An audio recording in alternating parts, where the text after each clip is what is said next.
right, it's April 19th, and this is the Ordinance Review Committee, and the participants in this meeting are gathered remotely during the COVID-19 pandemic as a result of an executive order by Governor Baker on March 12, 2020, allowing us to do so. We've got Councilor Peak, Kay Collins, Helen Korchik, Natalie Gomez, and Officer Sichi. What am I saying? Sichi? Sticky. Siki, I always do that. Siki. Yeah. And Sam Sharon without a picture. All right, here we are. So did we, Helen sent minutes. Did you guys get a chance? That's from the last meeting. No, that was Natalie. No, that was Natalie sent minutes from the last meeting. Natalie is a good person. I can't say the same for myself, but I will. Oh my, that's sweet. I have no quarrel with that characterization. So did anyone have any comments or on they were the minutes of April 5th?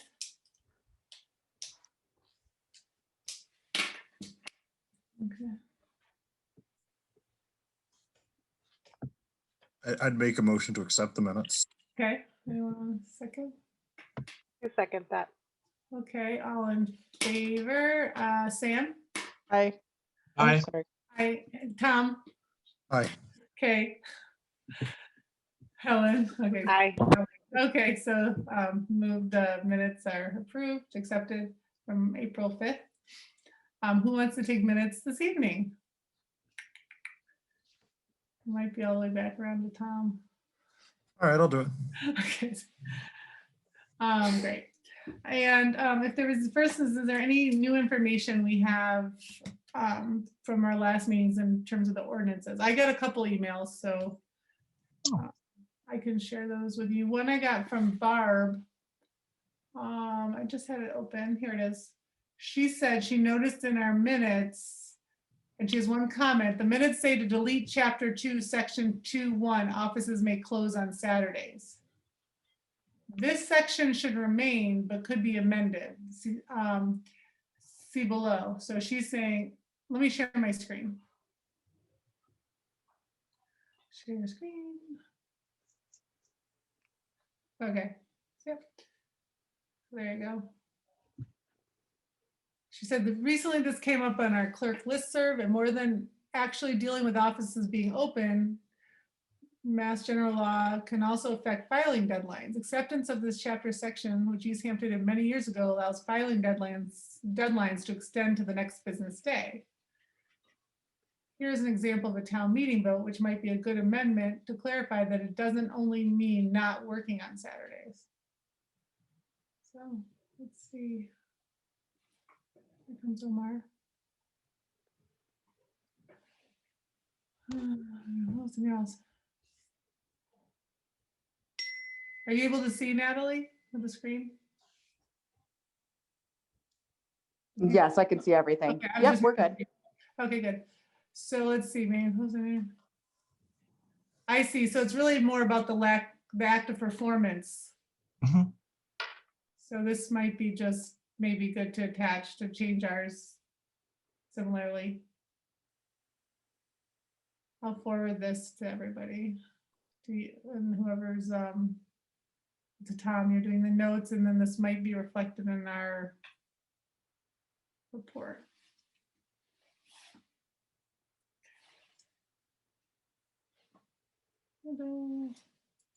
I'll just send it to you now, Tom, and I'll send to everybody else later because you're doing minutes. All right. Hi, Omar. And the other thing I got was from Greg Nettleman, and it pertains to chapter 8. So I can just bring it up when we're talking about chapter 8. Is Helen here? She I'm is. here. Oh, Yes, okay. I made it. I just, I made yeah, it. okay. I just see your email now. In my, Yep. Thank you. it happened to me too. Yeah.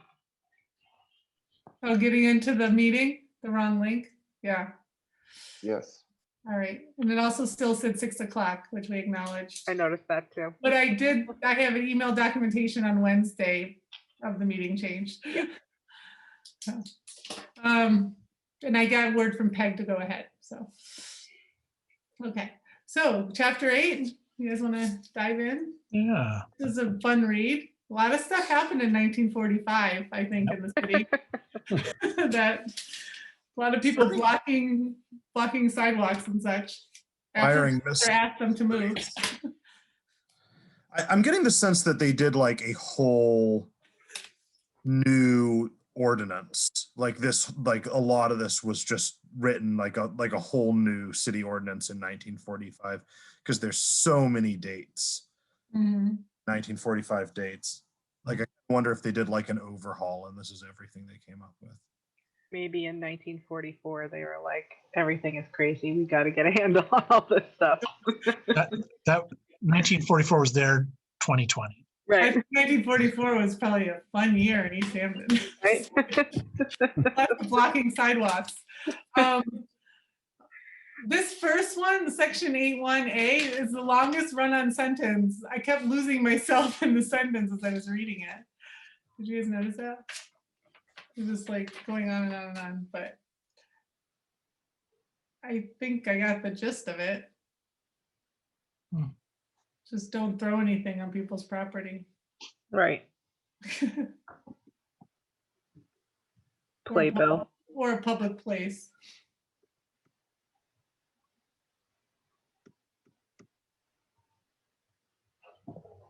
It's just interesting how they just to make such a long list, because it feels like once you make a long list, Right. like, you might leave something out. Right. Yeah, it feels like you could just say like stuff. Right. Stuff that's too informal, but you get what I mean. Yeah. I feel like rubbish is a good word to use, but it can be all encompassing, right? Yeah. Filth is probably good for that too. What did you say? Filth is probably good Right. for that as well. But it was also just like any advertisements or Yeah. anything. Right. Residue from the burning of wood materials, coke. What's that? So Is it- coal. Oh, okay. There's a lot about coal in here as well, this chapter. Okay.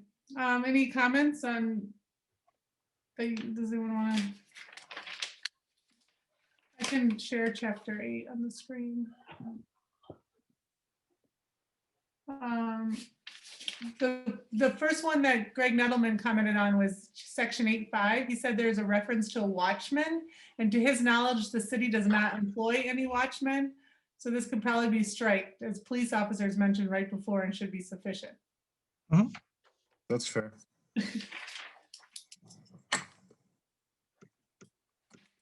I'm going to share my screen. Hold on. I had a question about 8.4, if we're getting that. And Yeah. I guess it's just sort of like, I'd be interested to see the extent to which this is enforced and enforceable. I mean, I certainly think I've, hung out, like, walked with groups of people and maybe loitered outside of a bar or a restaurant in Easthampton on the sidewalk. Oh yeah. I suppose I can understand there being some reasonable limitations on that, but I just don't know if Well, it does say though, it's not that you can't stand there, it's just that after a police officer's asked you to move and then you don't move, like you've been blocking it. And I mean, that's what I read too, but then it seems like after having been requested, you're not breaking a rule until you've been requested. I'm not saying it's right or wrong, because it's an interesting no, that's a good point. nuance to it. But it's interesting because I thought 8.4 and 8.5 were kind of redundant, because it's kind of the same thing, but then it doesn't have that 3 or more person. The next one's no person shall remain. Yeah. I think the next one has to do with kind of loitering. Uh-huh.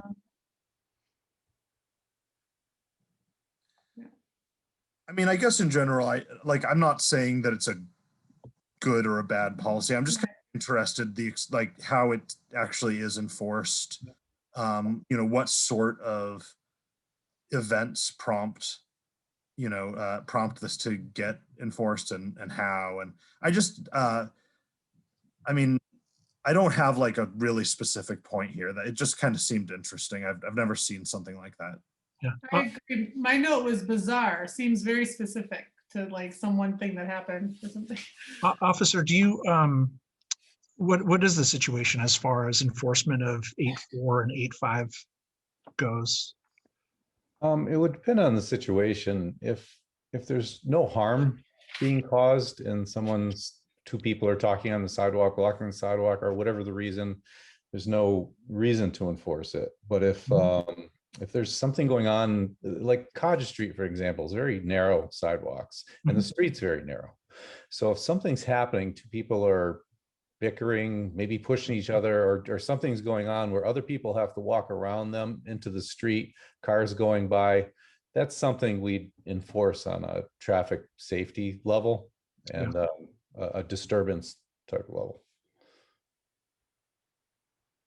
Does that answer your question?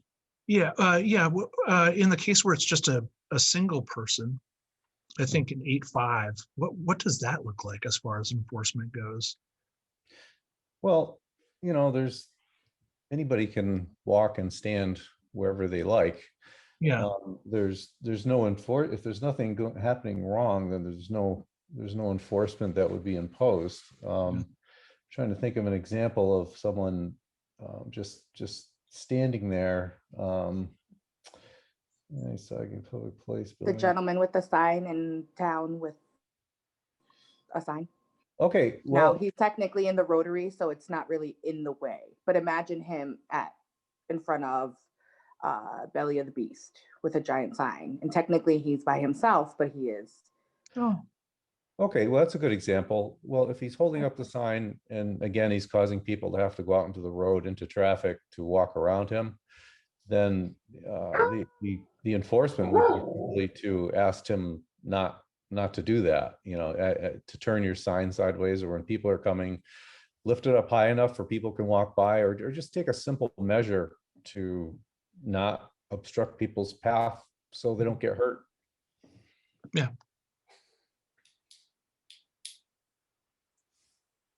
I know that when I've been involved in campaigns, particularly like the ballot campaigns in 2019, and we were doing standouts, there was a lot of thought about not making it difficult for folks who are coming from, Union to Cottage or whatever, if we're out on the pond, to make sure that we're not obstructing anybody. And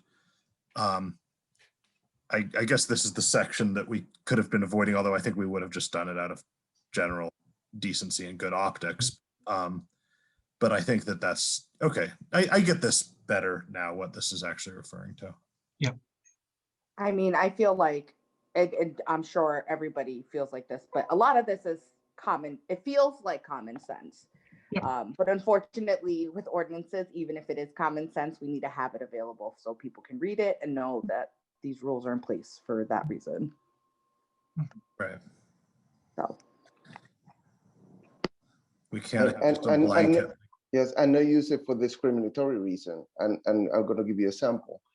Someone in Cottage Street who will know about this 8.4, section 8.4, and see 3 white kids or 3 white person after drinking alcohol and having fun, maybe for the neighbor will be okay, but seeing 3 Latinos after drinking alcohol, they're going to call the police because it's 3 Latinos outside. 3 or more, I understand the ordinance, but at the same time, I'm struggling with that kind of scenarios. How are we going to be fair with the minorities if there is 3 Latinos or 3 Black people, Black guys having fun outside there? So if we're going to enforce it for everybody and not discriminate against anyone. I'm just trying to think if it's the situation where someone or some folks are kind of doing whatever, acts are described under those 2 sections. If they're not also doing something that is criminal in nature, Mm-hmm. in that way it's kind of like, well, you don't, them just being there isn't isn't the problem. The problem is that they're engaging in, you know, and what could be considered kind of criminal acts. I mean, I totally get the kind of like you're saying, the just kind of commonsensical reasoning to it, and on its face, certainly it is that. But I also can definitely see Councilor Gomez's point that he raised. I mean, to some extent, you have to figure with a lot of these kind of quality of life things, that's going to be a factor, is that who, like if there's somebody who has, you know, their own prejudices, they're going to call the city, you know, when certain people do things and ignore it when other people do things. You know, to some extent, you know, the ideally the way that situation would get resolved is for, you know, the police to come out and say, well, they're not really hurting anyone, so whatever, and not cause an issue, you know, about it. I mean, because I don't know how you can stop people from, you know, making sort of bad faith or discriminatory calls to the city. Right. Yeah, that's true. It could be on it, like you're saying, that could be with any ordinance. Yeah. And I mean- it's kind of like thinking about like the right, like that I mean, there's so many situations, but I'm just thinking of the publicized one in Central Park where, you know, the white woman called about an African-American man. And so like, that wasn't doing anything wrong. So a lot of times it's on the public making biased decisions, calling in Sure. to the police. And so, Right, because we have groups of 3 people and more than 3 people on the sidewalks all the time, you know, out in front of Mount Tom, coming out of bars, coming out of restaurants, you know, and it's generally not really an issue. Yeah. Officer, would these be missed if they were gone? They would be missed. Anytime we take out one of our own ordinances, it falls back on state statutes. Yeah. And I think you really want your own language in there, as opposed to the state's definition gets pretty wide as far as enforcement. And it's nice having these city ordinances to say, we don't have to act like, you know, we don't have to respond this way. We can do it in a way the city has described. And I just like to add in too, a lot of our response, like we had an incident Cottage Street just the other night where it was described as a fight going on. It just happened to be Latino men, and it was called in as a fight. Well, when we got there, it wasn't a fight. It was some friends had some drinks. They were wrestling a little bit on the sidewalk, and a lot of it has to do with dispatch to us. So the interpretation from the call to dispatch to us makes all the difference in the world. If our dispatcher has an elevated level in their voice, they're going to relay that elevation to us, so which gets, you know, our blood pumping that much more. When if, you know, just take an extra second and say, what are they observing, you know, just take a few extra moments for the person calling in to really describe what they're seeing. That would help out a lot as far as response goes. Is dispatch trained to ask additional questions? And this,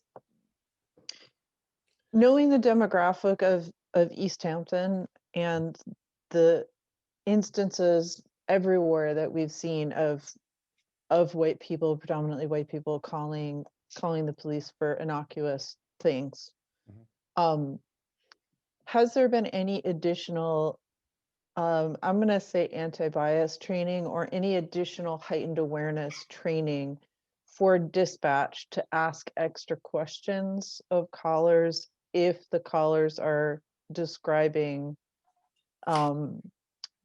a situation like this where it was people of color that were being, you know, perceived as fighting, you know. So I'd be interested to know, in that situation, like, what did dispatch say to you, to your people? You know, did dispatch say like, well, they called it in as a fight and said it was Latino men? You know, is there any, you know, any impression given to your team, or because of your anti-bias training, do you have any, you know, any second thoughts about, well, they're saying that it's a few Latino men in Easthampton, which we know is a predominantly white place. We're going to use extra caution given how these situations get escalated so easily, and approach that without bias, you know? Do you know what I'm saying? Yes, I'd have to find the answer about the dispatcher training, because I'm not familiar with if in fact they have any anti-bias training. You know, I could only guess that they do, but that's not a appropriate response. And as far as our response goes, we don't necessarily get triggered by white, black, Latino. We get our response gets escalated or lowered on the way the call is relayed to us over the radio. Like if it could, half the time when you're listening, things are happening in seconds. So you're not listening, oh, there's a group of black males, there's a group of Latino males, a group of white males. All you're hearing is fight. So you're hearing there's fight on College Street. So your response level now has escalated to lights, possibly siren, and a response to quell a fight, public disturbance, that somebody possibly getting hurt. So if that, you know, if that call from dispatch, if you know, they were talking to someone looking out their window in an apartment and said, well, I thought they were fighting, but it looks like more the wrestling, then that changes everything. But I can find out the question about the anti-bias training and get back to you on that. So real quick, I just want to ask, would it be easier to have 8.4 and 8.5 together? I mean, I feel like, yes, they make pretty much the same point when it comes to the sidewalk and obstructing. Or did you want it separate because it was streets versus sidewalks? Because I feel like, you know, a public disturbance obstructing a sidewalk could go hand in hand. Do you know what I mean? So that's what I'm wondering, if this is just extra ordinance for no reason. Are you asking me that question?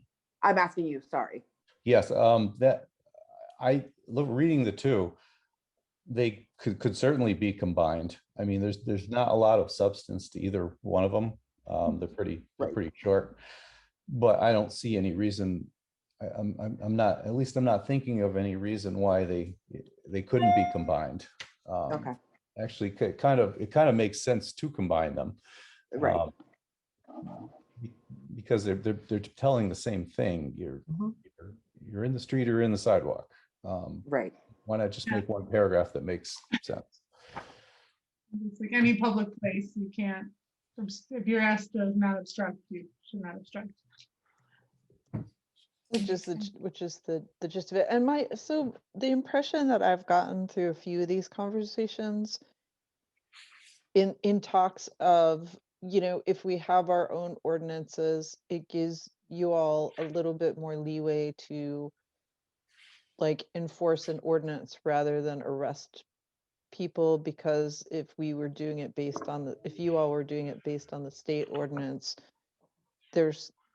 things are a little bit stricter in terms of what's arrestable and not arrestable. Is that accurate? Because I've kind of gotten that impression from a few of the conversations that we've had. It is. There are some state laws, especially when it comes to domestic abuse situations, that says you shall arrest, and that takes the decision making out of our hands when they put that terminology in. See, we can, as a city ordinance, you can't make state law lesser, but you can make your city ordinances greater. So you can take that state law, you have to enforce the state law, but you can take your city ordinance and you can curtail, you can, add to that state law to make it more conforming to your community.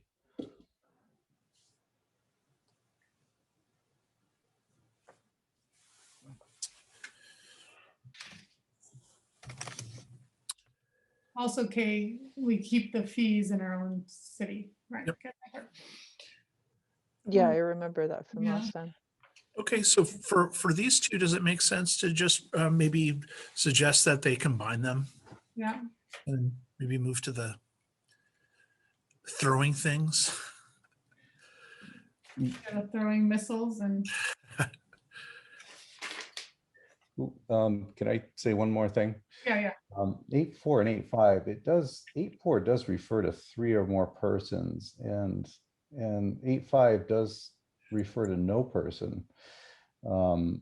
So although I do think they can be combined, there's still going to be some separation that's going to need to take place if you combine them. So the narrative is going to get, it's probably going to have the same size narrative, but Right. there are some subtleties in there that you just have to be careful of. Yeah, actually, I'm just reading 8.5 again, which says no person shall be or remain on any side. Like it sounds like they just shouldn't even be there, because then it says or shall obstruct, right? But it does go on to say in both of those ordinances shall not remain unless, it basically says like if you're asked to move on, then you don't remain. Well, Yeah. sure, but say I'm hanging out on the sidewalk and I'm taking a break because I tire easily, and for whatever reason a police officer says beat it, well then I have to. The way that that's written, it seems, which I don't know. I'm just surprised to see that no person shall be or remain on any sidewalk or street or any other public place or public building within the city. I mean, I mean, this is kind of maybe carrying it out to kind of a ridiculous scenario, but no person shall be or remain in a public place, the park. It says or shall obstruct. It doesn't say like obstructing. Like it's Right. It says they're two. Say no person shall be or obstructing any sidewalk. Like that would make sense if the main verb was obstructing. Sure. It just seems long-winded. These run-on sentences make some of these Yeah. a little Really hard to follow. like I think I get what they were getting at, but Right. I could understand how somebody could interpret it in a way that maybe, I mean, I don't know if they ever have been, but I could see why, if someone's looking at this from a certain lens, they could find some stuff there that maybe they'd want some clarification on. Yep. Yeah, it does. Yeah. All right. All right. All right, well, we can put that in our next report that just Yeah. should look into.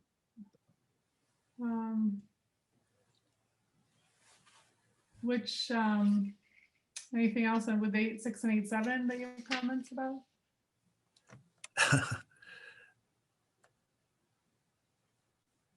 I mean, I feel like he probably shouldn't throw or shoot missiles onto public ways. I think that seems We're good like a with that pretty one. reasonable request to make Yeah, of people. but kindly Yeah. do not shoot people with a bow and arrow. Right. Public way. Public street. Privately, That's one of those things where it's like common sense, Yeah. but we have to have it written down for that one person who's like, no, it's Didn't my say no God-given anywhere. right. Right. Right. The fact that snowballs are in here, I think is had to be put bet in that there. I'm picturing someone got hit by a 1945. stray Like, snowball. yeah, and then for early 40s, there was like everyone was standing on the sidewalks throwing snowballs. Yeah. I think the statute of limitations is over, so I'll just admit that I used to throw snowballs at passing cars when I was, you know. Yeah, little I kid. probably did that too when I was little, Yeah. but you shouldn't. Oh, so- okay, so then we've got the streets section. You know, Yeah. Kindly do not leave any holes in the ground open for people to fall into. Pretty reasonable. Yeah. that was well. Then on page 8.3, oh, let me move the, I have on section 822, the removal of vehicles obstructing snow removal operations and lien.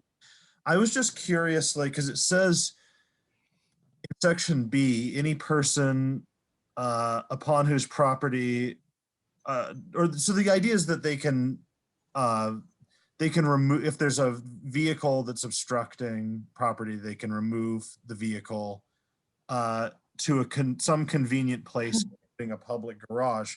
But I don't think we have a public garage. So I was kind of curious, like, what in practice does happen there? Does the city have a contract with a towing company? Yeah, I think so. And is that in line with this? Like, I guess it is because of section B. I think it's probably fine. I don't know. Well, if one of the towing companies are the ones doing it, then public garage shouldn't be the wording, because even if it's a garage, it's someone has to pay for it, and it's not. I don't know. When I read public garage, I think free. well, it says including a public garage. Yeah. I'm fairly sure. So yeah, we don't have one. But chances are they're going to be towing the vehicle. Yeah, Am I wrong? So that should be. I feel like that's the appropriate wording that we should have just somebody. for that, just so people are clear. Even though, again, common knowledge. You know, my car's never been towed to a convenient place. Ever. I always find it kind of inconvenient. The word convenience is very subjective. Yeah. Just, I mean, much I more guess convenient that's here than New York City. I'll say that. sure. I guess that's and like it's not exactly that I have I don't really have an issue with our current practice regarding. I mean, like, look, if you're plowing and there's a car in your way, you've got to move it. But I also I just am curious whether our current practice actually lines up with this in terms of, like, how are we defining convenient, and yeah, I don't know. I'm probably overthinking this. It just seemed interesting to me. Well, now that you said you were overthinking, let me add on to that by saying, I feel like, and again, it's common sense, but we should be saying, like, you will be towed and it will be subject to fees. So it's very, very clear that if you don't do this, this is part of the consequence, because public garage just sounds so friendly. And I just feel like that's so misleading.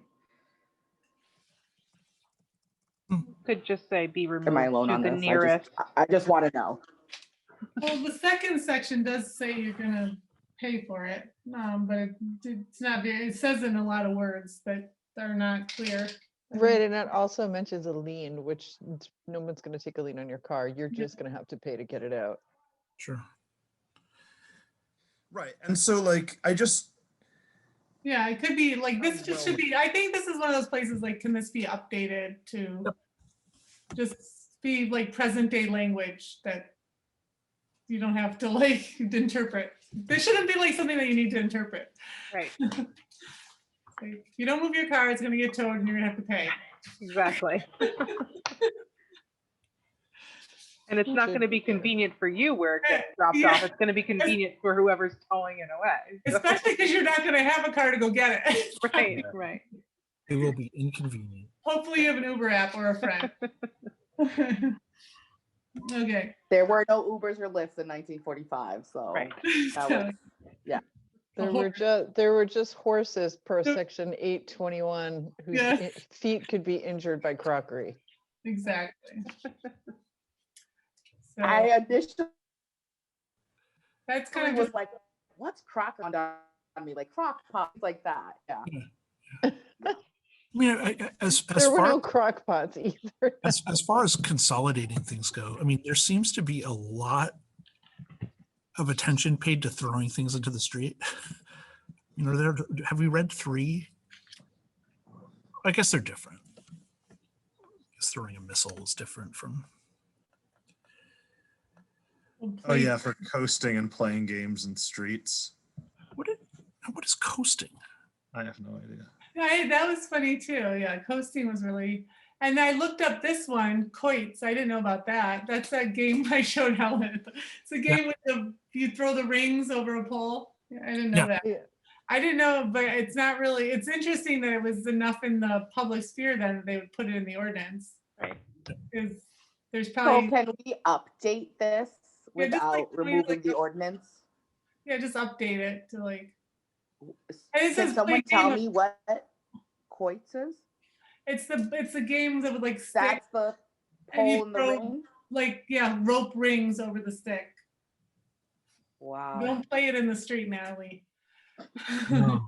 1945 was crazy, wasn't it?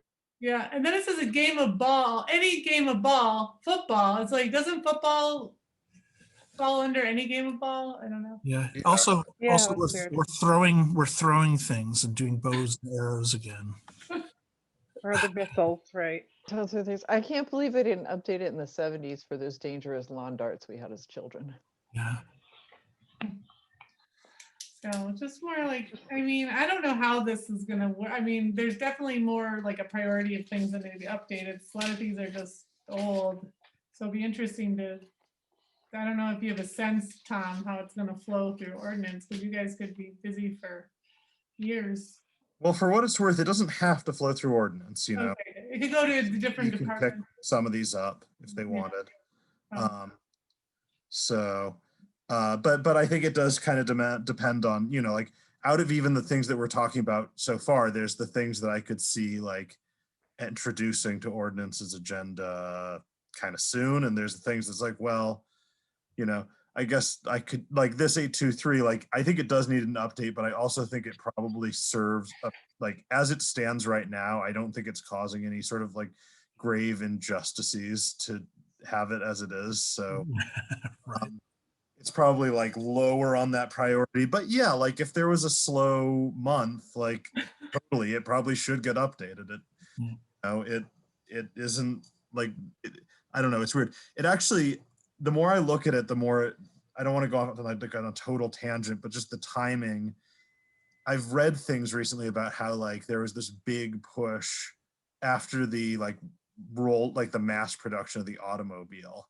There was like a big push to get communities and states to get people out of the streets, because up to that point, you know, if you're just horses, like people could just joke around the streets and they just get out of the way, you know, when the horse comes by and they keep going. And when with automobiles, like initially there wasn't that cultural response and people were still like walking in the middle of the street and playing around the middle of the street. And like, for this to be a viable technology, we need to really clear the streets to be exclusively for automobiles, and that there was like a whole public policy push to make that happen, for better or worse. So Right. there's a relic of that. Yep. I'm just proposing we change it and legalize playing football on the streets. I just think it's interesting. Can I say something? Sure. I almost wonder if it was worth the while. I used to work in Northampton for many years, and they reviewed their ordinances and added to them and adjusted to them almost yearly. Is it worth getting a copy of their ordinances and kind of putting them side by side to ours, just to see if some of this terminology you're looking for has already been done? Yeah. Yeah. I think that makes Yeah. more sense. And they're also doing a review like ours, they're ahead of us. So I've been kind of touching base with JT over there.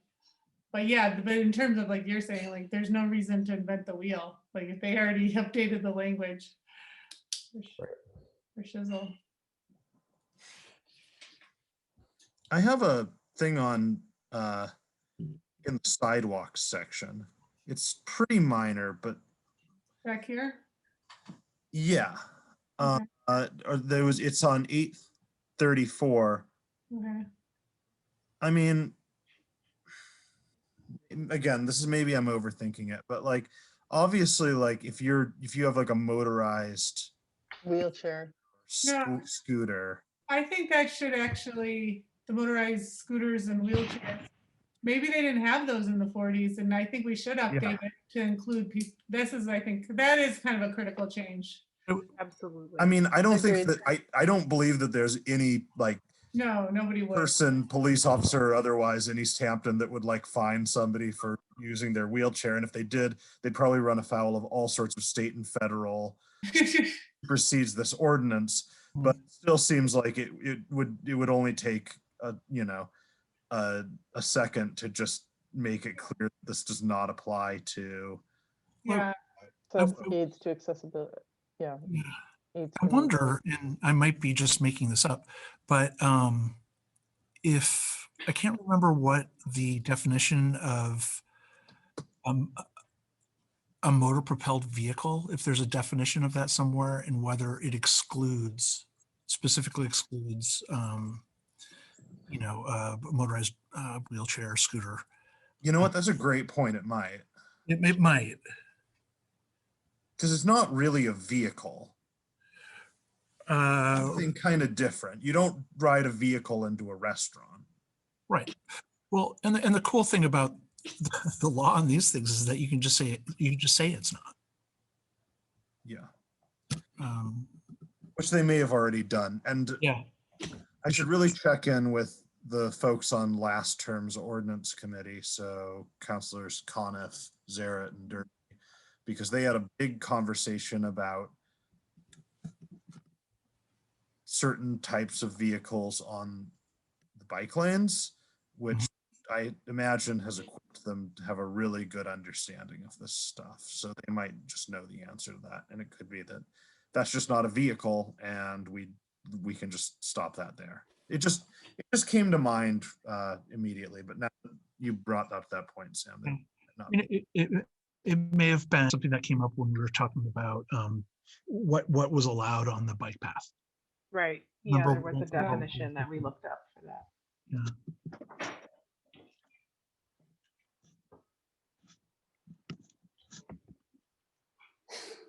So that's something.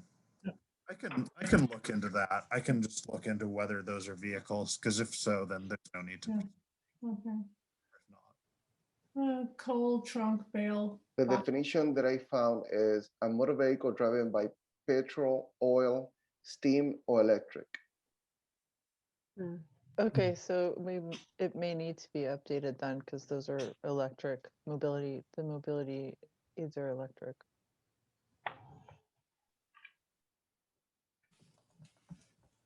Okay.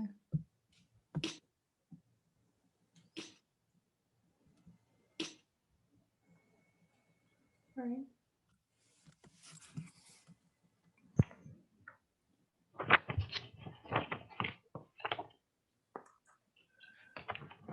I'm wondering, this seems like does this have to be enforced a lot, Officer Siki? The people not shoveling their walks?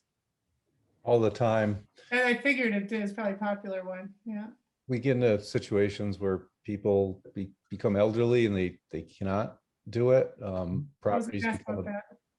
properties become abandoned, and then some people just don't do it in a timely manner. So it's but we have notices we hand out, and that's the first course of action.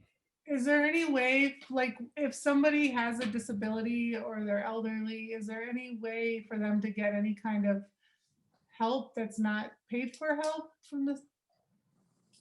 Well, we've been really lucky. Easthampton is so neighborly that if the next door neighbor knows his neighbors in their 80s, 90s, or has a disability, they pick up the slack and just do it out of kindness. And we have not had one situation where that's not been the case. Only when it comes to vacant properties, we have to sometimes notify the property owner.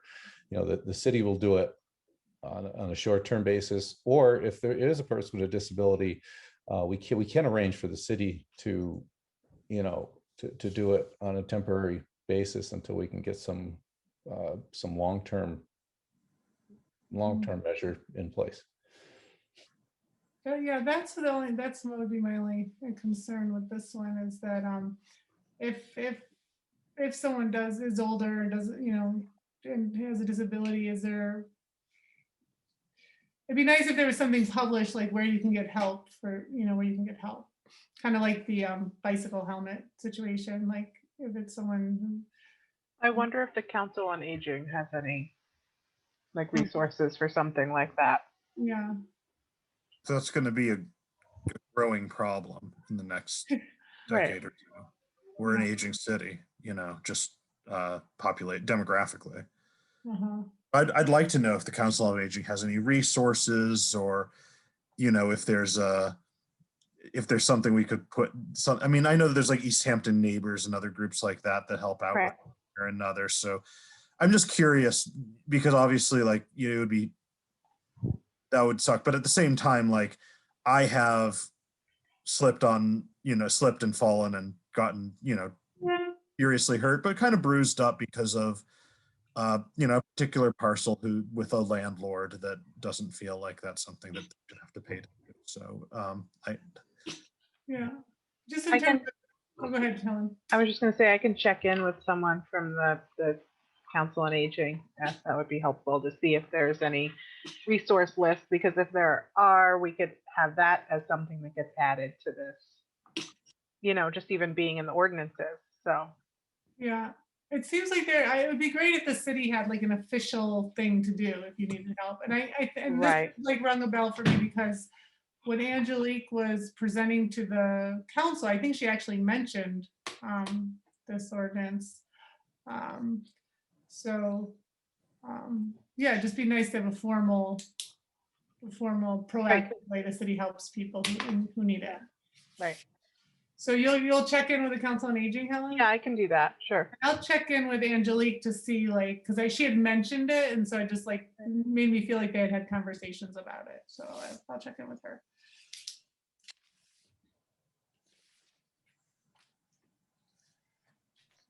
I think it will be good for the public to know that they can appeal it to the Public Safety Committee. Yes, I'm waiting. I know. I was like, ooh. Yeah. With Commission of Disability.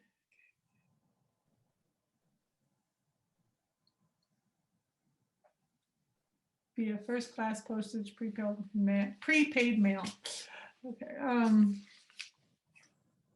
Erection of barriers.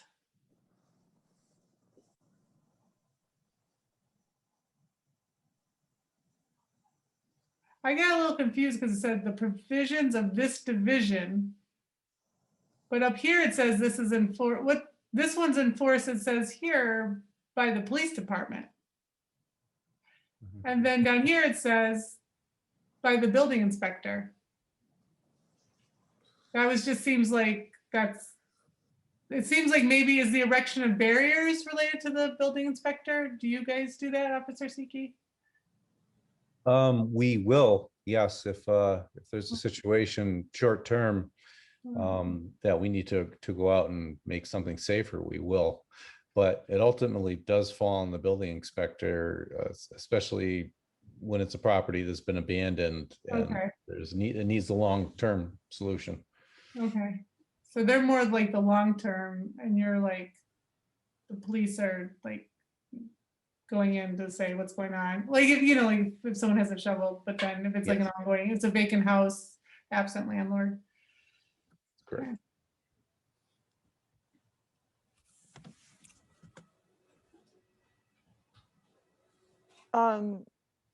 Just to keep an eye on time, it's 7:23. Do we Okay, need thank you. Yeah. to talk about Wednesday at all? I mean, I think we can go with last time's plan. Is there anything you want to integrate? I mean, they just want a progress report, so it's not like has to be. Right, and I'm gonna talk about the veterans section, Mm-hmm. right? And Natalie, you were gonna read part of it too, but then you weren't able to be there last week. Are you gonna be able to be there this week, or are you working too? I work on Wednesdays, which is of course the day that city council does everything. So unfortunately I cannot be there. Okay.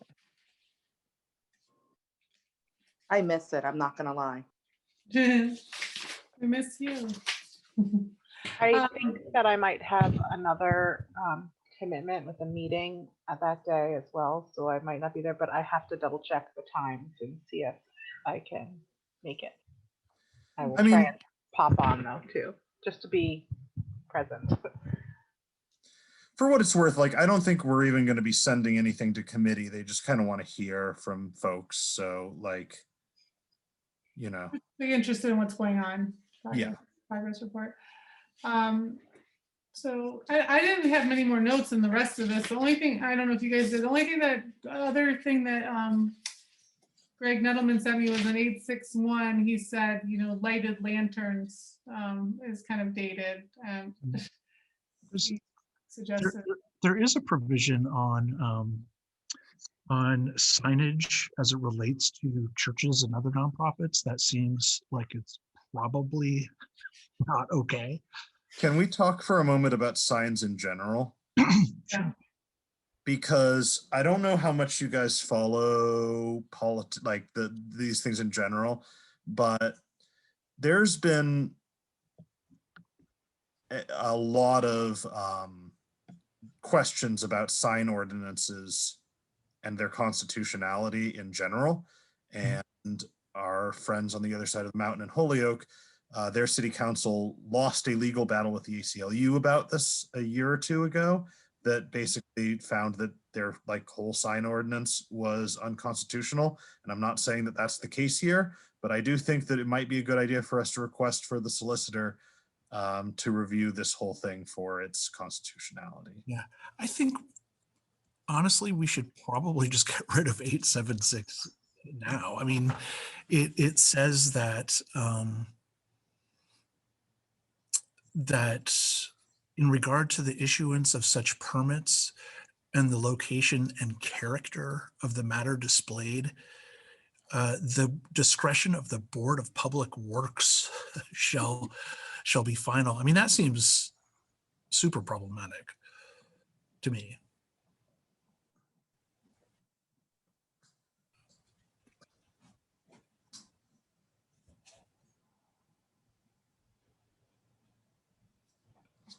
Officer Sichi, I'm sorry, I'm probably saying it wrong, Siki. Vicky, How often do you deal with that when it comes to signs? Almost never. Okay. The few recent occasions were political signs, where we actually had, which there was actually no enforcement, because, you know, because of your First Amendment rights, free speech. So it's, but I think this is this pertains to more permanent signs.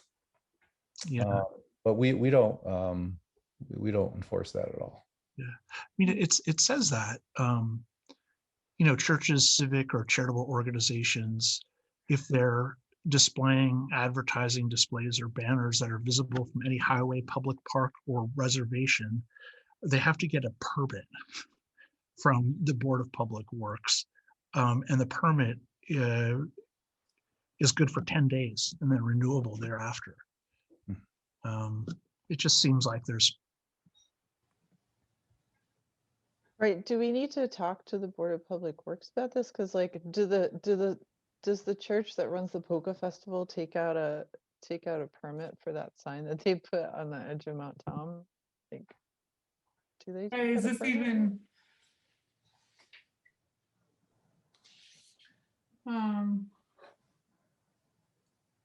Okay, I can email the Board of Public Works. But I like your idea too, Tom, to just see if this whole section is even legal. Yeah. Especially since Officer Siki said they don't enforce it, and if, you know, there's just a lawsuit next door. Yeah, I mean, like 8-75, like, please hang your sign high enough so that people don't smack their head on it.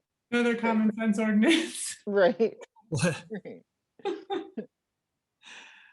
I mean, there's no way that like you'd have to go to the Department of Public Works for a political sign, right? No, and in fact, there used to be a bunch of stuff in here about political, which I believe was removed.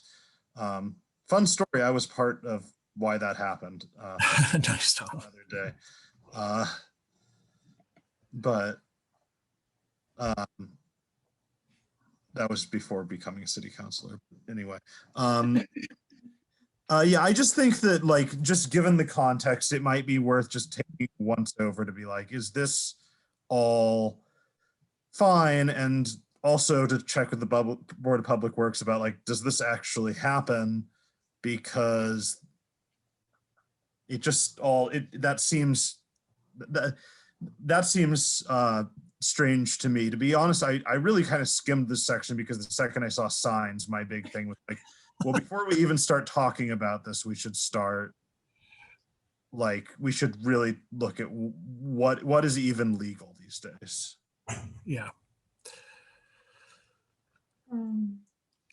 I was also going to ask about 878. I feel like that's just,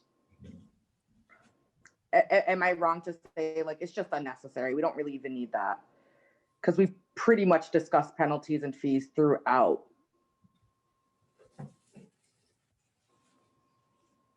I feel like one of the things that we discussed last time was that the exact, like, the way that things are subject to penalties is, like, kind of inconsistent and confusing throughout the document, like with a little list of things and what their penalties are, but then there are certain things that are not on that list, which there certainly are penalties for, and some of them are individually listed in this. So, I mean, in general, I think that could be neater. Yeah. I mean, I imagine something saying like refer to table whatever, and it's something that has a list of different penalties in one place. It would be easier to update that way too, because you could see them all and see if they're like up to date. Because I remember we had some fees that were just so low and outdated, they weren't even relevant. So like having the date and when they were made, so we could, versus going all through the ordinances to find them all. Sort of like how in the zoning ordinance, we have like a table of uses. Yeah. Whenever you update a zoning, you also update the table. Yeah, exactly. So should introduce that same concept, organizing principle. And now we're almost here at 7:31, so I want to keep us to an hour. Oh no, we started at 6:30. Dogs prohibited in cemeteries. That seems pretty clear. I have to be completely honest, like I knew that dogs are not allowed at the cemetery by the pond, but I did not know that that was a blanket regulation. So I didn't either. Say no more. Say no more. yeah. Because there's a sign for the one down by the pond. Yeah. But there are other ones that there are not signs. And I didn't know that either. I think my mother is we're gonna see her in the Probably I have an answer why some they have assigned, some not. The cemetery next to the pond is owned by the city, and other cemeteries are not owned by the city, owned by church or private. So probably that's because why. it does say city cemetery. Okay, thank you, Omar. Okay. I Yeah. feel much better now. Thank you so much. That's true. That is a city cemetery. That's great. Okay. So does this not apply to any other cemeteries that are privately owned, like the one on Parsons? It's up to them to It's post the sign. private.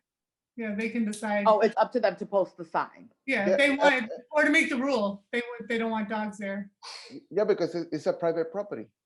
So it's really up to them whether or Right. not it's okay. To- Because to I was the- just wondering, because I'm like, I've definitely seen people walk their dogs, but they're also only walking on the strips. They're not walking on like near the tubes. They're walking where there's clearly a walk space, Yeah, and road. they're not like letting their dogs defecate or anything crazy. So it's not really an issue. But city cemeteries cannot bring your dog, or Yeah. they're responsible for their own signs I do. if they're privately owned. Okay. I do think that there needs to be an exception in the dogs in the cemetery things for service animals. Service dogs. Sam, Yeah. thank you. It's true. I agree, but isn't that the law universally in terms of service dogs? I mean, they can, Probably. I'm pretty sure they can go into places anywhere. Because It's you sort of can't- like the it's American wheelchair thing. Disability Act. You can't prohibit You them. pro- Yeah, I mean, it's kind of the same thing that I was wondering about the wheelchairs, like, where I just have to figure that like federal and state law supersedes whatever we have here, but still probably doesn't hurt to just say that. Yeah. Right. Let me see this one.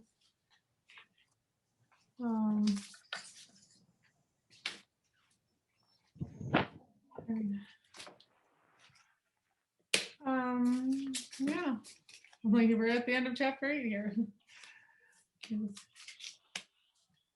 We don't have any questions specific for Greg, though, after reading this, I don't think. Department of Public Works. Let me see. I think we were just gonna ask if the sign thing was actually Right. enforced. So I'll do that to the Board of Public Works. And so I'll send an email to them as a follow-up. And then the next chapter is vehicles for hire. Stay tuned next week, next time for vehicles for hire. And we might as well go straight to animal control. Actually, are we almost done with these? Yeah. Are we doing the zoning ordinances too? We, That seems like that's what's gonna get good. Yeah, because I think we said at the beginning, if we had a year to work on Yeah. this project, and if we Yeah. had time, like if we got there everything else quickly enough, then we might delve in. Yeah, it seems like if we're looking for bias and discrimination, we definitely shouldn't be looking at the zoning ordinances. yeah, so I think as it's written, the idea was basically that we finish the ordinances and then figure it out. Okay, So if we wrap it up early, then I have no problem looking at this. I would say the zoning ordinance, we can look at it, and this is probably a conversation for another day, but like, if you take a look at that thing, it requires like some consultants, like some real professionals. It is a 300-page inconsistent, yeah, and it's just like, I don't know. I'm just saying, like, I have no problem having a go at it, but like, it's not necessarily as accessible as this document, if you can believe that. yeah. Sure. All right. So, well, but let's figure it We'll out. put a pin in that. Yeah. So for next time, let's do vehicles for hire and animal control. Chapter Can we 9. pick a date? Sure. Can we pick a date now? Is that Yes, possible? I know, I always Thank you. forget. Okay, Thank you, Natalie. you're 'Cause I welcome. I'm here for always us. leave and then I'm like, oh, I don't know when the next meeting is. Okay. La, la, la. Natalie's very organized, just FYI. Good. I am attempting to be organized, yes. My life pursuit. We could do May 3rd, Monday. Yeah, it's fine with me. That works. That works or? Yeah, that 6 works for or me. 6:30. I'm sorry, what day? Monday, May 3rd. Monday, May 3rd, 6:30, chapters 9 and 11. Yeah.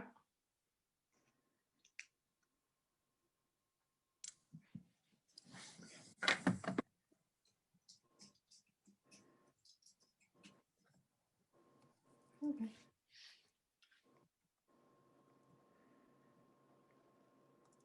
All right. All right. Take a motion to adjourn. So moved.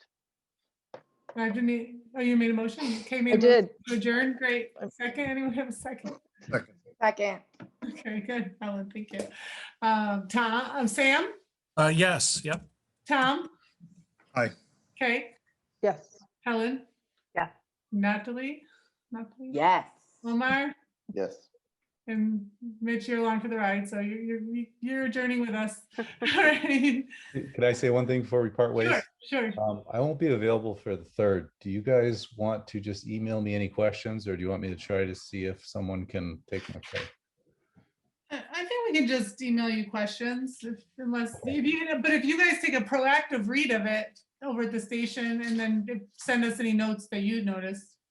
Okay, and just for my homework, you want to know about the anti-bias training for dispatchers? Yeah. Okay, Yes, please. okay, All right. great, thank you. Thank you, everyone. Have a Thank good you. night. Thank you. Good night. Bye. Well,